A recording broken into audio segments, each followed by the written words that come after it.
Kuchoma moto vituo vya mafuta ni jinai. Kuharibu miundombinu ya usafiri ni jinai.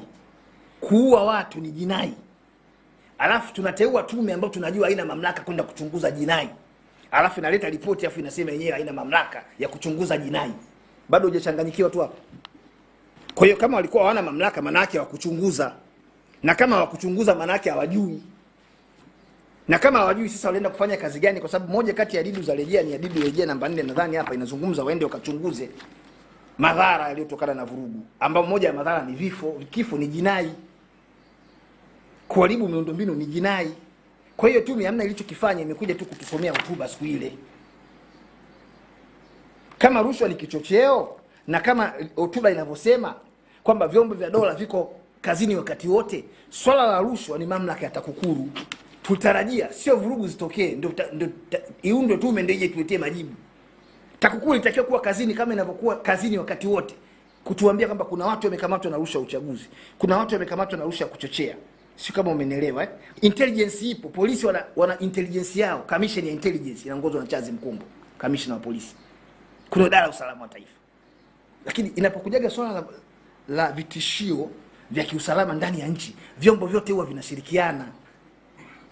Kwa hiyo tuna vyombo vingi sisi, tuna zima moto, tuna magereza, tuna polisi, tuna usalama, tuna JWTZ, vyote hivi. Yaani vilishindwa kuona rushwa zinatolewa watu waende wakaandamane kwa shilingi 10,000, shilingi 5,000, shilingi 50,000.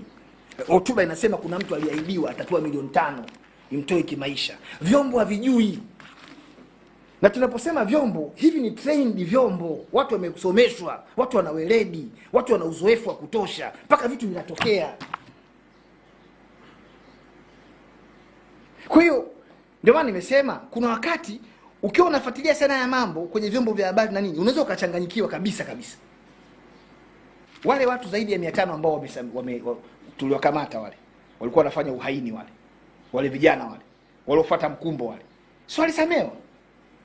Sasa duniani umeshawapata tayari waliofanya hiyo jinai ukawapeleka mahakamani. Unataka jinai gani nyingine? Duniani kote ushasikiaga wapi muhaini kasamehewa? Muhaini.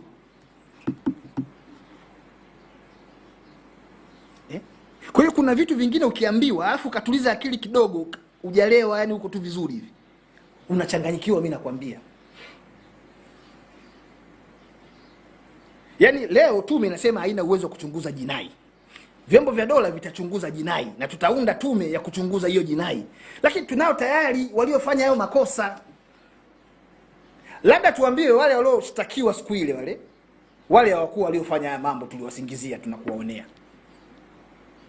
Sasa wewe unataka uchunguze jinai afu mkamate nani sasa? Wakati ulishawakamata watu wengine afu ukawasamee. Na kama tayari tumetumia 4R kuwasamee wale wengine 500 na ngapi? Situtumie yeye 4R tuachane na mambo ya kuchunguza jinai. Tunachunguza nini?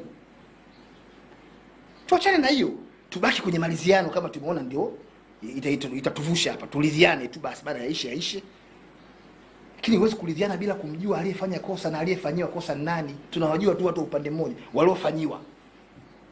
Waliofanya sasa labda wale wanaotaka maridhiano ndio waliofanya makosa.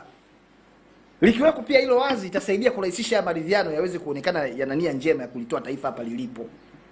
Lakini mimi bado sijaelewa yani mantiki ya kuunda tena tume ya kupeleleza jinai ili tuje tuwapeleke watu mahakamani kwa sababu walifanya jaribio la kutaka kupindua serikali ambao ni uhaini, ambao tayari awali tulishakuwa na hao watu 500 alafu tukawasamehe. Sijui kama mnanielewa waandishi wa habari. Yaani mimi sioni mantiki ya kuunda hiyo tume ya upelelezi. Sioni hiyo mantiki.